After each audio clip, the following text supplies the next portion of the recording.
Welcome to JForrest English Training. I'm Jennifer, and today you're going to learn 10 very common phrasal verbs that will help you sound fluent, natural, and advanced in English. Now, first, I'm going to quiz you to see how well you know these phrasal verbs, and then after, I'll explain each one in detail. Let's get started. Question 1. Can you help me? Your grandfather's old letters. Now, I'll only give you 3 seconds to answer, so hit pause, take as much time as you need, and when you're ready, hit play to see the answer. Sift through. Question 2. I assure you that your gender didn't our hiring decision. Bear on. Question 3. I know you're tired, but maybe a walk will perk you up. Question 4. It's so easy to buy Subway in New York City. Get around. Question 5. She doesn't fizzy drinks. Care for. Question 6. It was a great presentation, but the introduction, a little too much. Drew out. Question 7. It's getting late, so let's and finish the discussion tomorrow. Wrap up. Question 8. You've been calling your mother for weeks. Just do it. Putting off. Question 9. I just the report, but I haven't read it fully. Flip through. Question 10. With the extra orders, the whole team has fallen behind. So how did you do with that quiz? Don't worry if it was difficult, because now I'm going to explain every phrasal verb in detail, and then you can do the quiz again to see how much you've improved. So I'll explain all the phrasal verbs now. Number 1, to bear on. This means to be connected to or related to. For example, I don't see how that information bears on this case. So I don't see how that information is connected to or related to this case. I don't see how it bears on this case. Now, we can also mean to bear on to mean influence or affect. For example, our relationship didn't bear on my decision. So maybe you have a personal relationship with a contractor, and you interviewed many contractors and you chose the one you have a personal relationship with. But you want people to know that personal relationship didn't impact or affect. It didn't bear on my decision. This is a more professional or formal phrasal verb. You'll hear it a lot in the news, in reports, and you can use it a lot in a business context. Number 2, to care for something. When you care for something, not someone, something, it means that you have a preference for that something. But we commonly use this in the negative. So I could say, I don't care for chocolate cake. I don't care for chocolate cake. It's just another way of saying, I don't like chocolate cake. I don't have a preference for chocolate cake. I don't care for chocolate cake. So it's another way if somebody offers you something, you could decline it and simply say, oh, I don't care for chocolate cake. Or if your coworkers are discussing the latest reality TV show and they want to know what you think about it, you could say, I don't care for reality TV. It's just letting them know you don't really like it. It's not your personal preference. Number 3, to perk up. To perk up means to feel better, happier, or more energized. So think of first thing in the morning, when you wake up, you're still pretty sleepy, right? And what do a lot of people do? They drink coffee. So you could say, coffee perks me up. Coffee makes me more energized. Or going for a walk perks me up. We also use this when someone isn't feeling well because they're sick or because something negative happened, like they lost their job. And you might go over with some flowers, with some chocolates, or just with yourself to try to help perk up that other person, to help make them feel better, happier, more energized. So you might say, well, the flowers perked her up. Perked her up. The flowers perked her up. The flowers made her feel better, happier, more energized. Number 4, to sift through. This is a great phrasal verb. We use this when you have large amounts of information, perhaps a lot of paperwork or files, books, and you need to examine that information to determine what's useful, what's important. For example, after Giuliano quit, I had to sift through all his files. So he has all these files, a lot of information, and you have to examine all of them to determine what you can delete and what's important and you need to keep.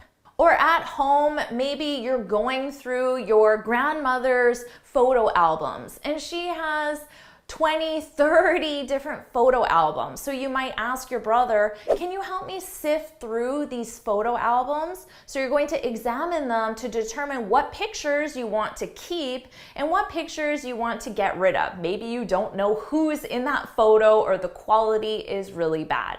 Number 5, to wrap up. This is another way of saying to end, to finish, but is very commonly used, especially in a business context. So if you're in a meeting and you're coming to the end of the meeting, you could simply say, all right, everyone, let's wrap up. Let's wrap up for today. Now, we commonly add it. Let's wrap it up. Let's wrap it up for today. It's getting late. Let's wrap it up. The it is the meeting, the conference, the event, whatever you're in that you want to finish or end.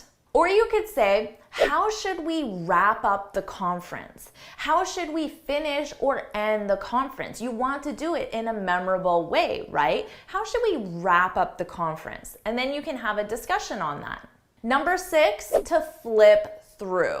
When you flip through a book, a report, a magazine, it means you go through it really quickly. So usually because you want to get a general idea of what that book is about, or because you're looking for very specific information. So if you have this report that's 130 pages, but you're looking for a very specific piece of information, you can just quickly flip through it to find that specific part of the report. Or you can do this when you're waiting for a friend to arrive, waiting for a bus. You might flip through a magazine. Just look through it, but you're not really reading anything. You're just flipping through it. You're going through it quickly.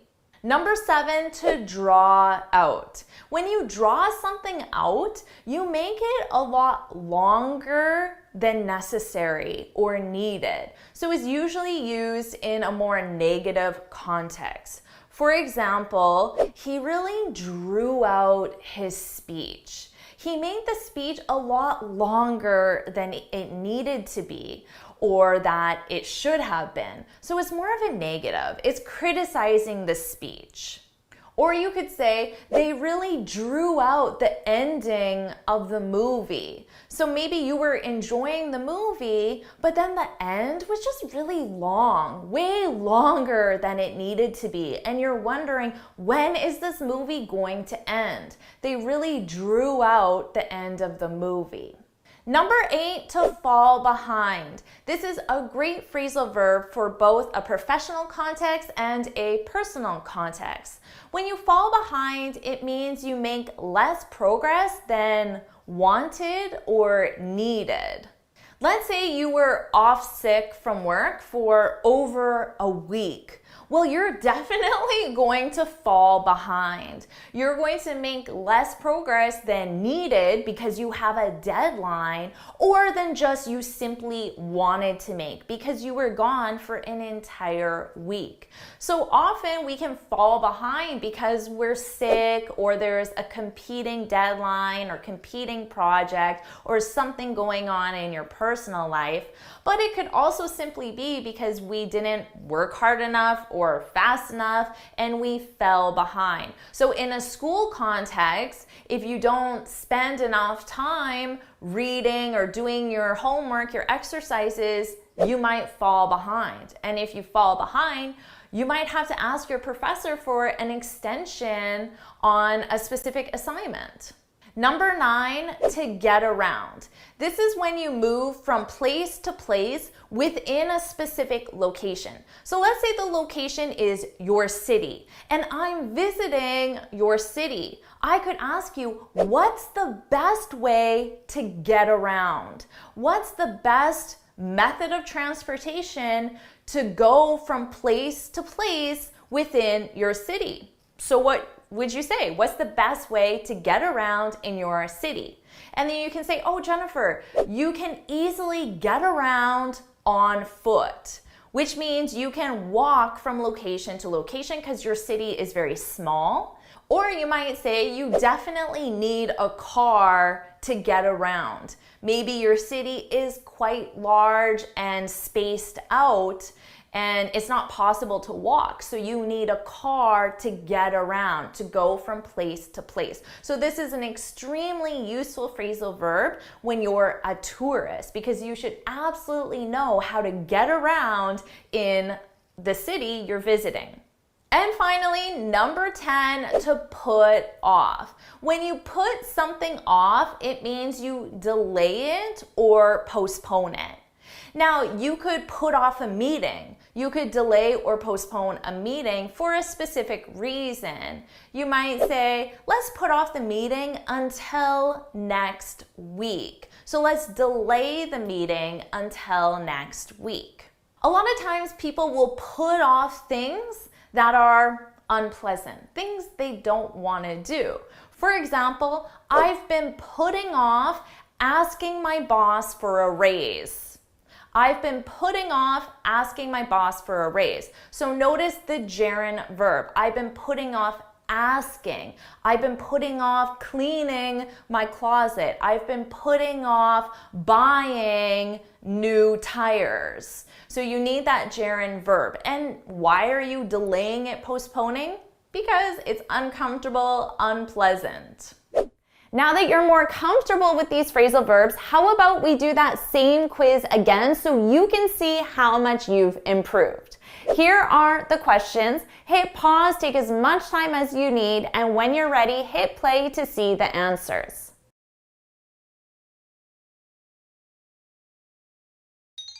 Here are the answers. Hit pause and you can compare your answers to see how well you did. So was that quiz easier the second time? Share your score in the comments below and make sure you get your free speaking guide where I share 6 tips on how to speak English fluently and confidently. You can get it from my website right here, and whenever you're ready, you can start your next lesson.